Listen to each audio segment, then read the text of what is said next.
Hello and welcome back to another video. In this problem, we're told that a function is given by a table of values, a graph, a formula, or a verbal description. We're asked to determine whether it is one-to-one. So in this question, we have f of t is the height of a football t seconds after kickoff. So let's graph f of t.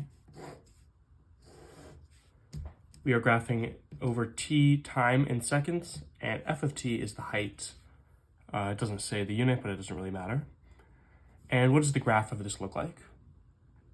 Well, just worrying about the height, not about the actual physical distance that it's traveling.